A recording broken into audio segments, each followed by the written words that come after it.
second quarter of this year, and everybody's reporting to me, just about everybody, that there's been a little bit of delay because of all the rain. But I think it's Tim Johnson, you said to me, you're still on schedule.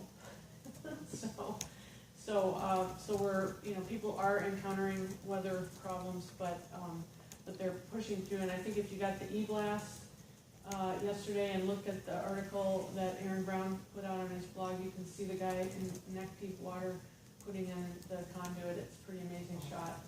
So people are really persevering, and we're getting the state covered. So we're really happy and honored to be working with people that are working so hard on this. So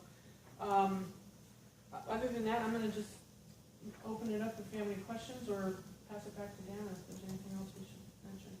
Great, thanks, Dan. I also want to note that our 2016 maps have been released as of this week as well. And so while we were operating under grant eligibility and coverage using the 2015 data, but a new definition, we are now operating under 2016 data. And I probably should have let Diane, because Diane oversees that program. Is there anything else with the mapping that we want to let people know? Only if you see inaccuracies, please let us know, because we do have a validator on standby who will be making a trip to Minnesota later this summer, and so we want to get in areas where we know there's questions or concerns about what the map is showing. Great. And then the other new piece to the mapping is, as you may recall, $500,000 was set aside out of the allocated grant funds for low-income areas that meet the test of 200% of the poverty rate, of the federal poverty rate. And so we put up the best information data available at a census tract level, so that's available within the mapping system on the website as well. And that's new information. Other than that, we'll just see, we are helping people interpret the changes. We are getting emails and calls and invitations to speak at a very rapid clip, and so we are having those conversations.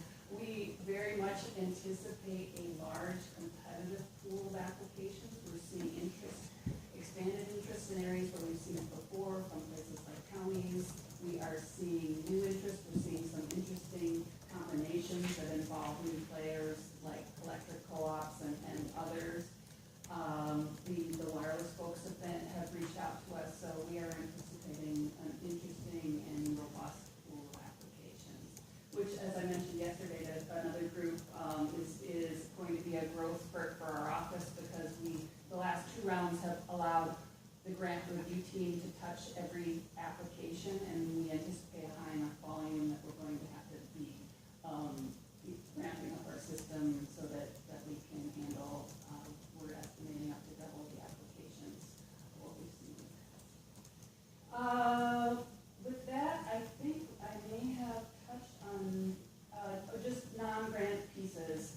We are putting together a convening of interested stakeholders around digital inclusion and digital literacy to help to have a discussion about that work and invite input into the state's discussions around those issues. If there's anybody at this table or either is interested in being invited to that meeting or knows someone who should be at that table, let me know. Because at this stage, it's just a one-off. We're not asking for a long-term commitment for folks, but just a short-term input session at this stage of the game. K-12 efforts, while the conversations are still happening, some pieces of it are a little bit stalled out as far as where we might be heading with the support for K-12 connectivity. One piece that is moving forward is the legislature included the wireless pilot program in the Department of Education's budget. They reached out to us, and we are working to assist them in putting that grant together. And so and as would make sense, because it has broadband in it, we are getting calls from the education service cooperatives and other entities that might be interested in that program. So we are assisting NDE with that piece.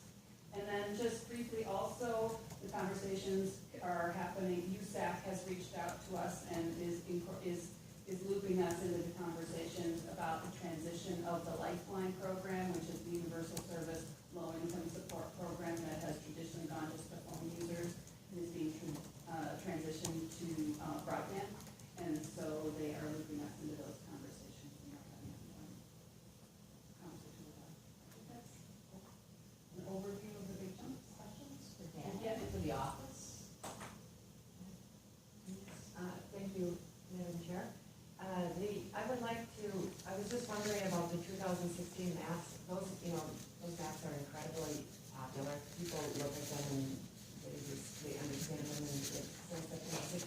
What kind of, is there some sort of a communication that came out of your office to let people know that they're now available, that they've been updated and available, and did I just miss that?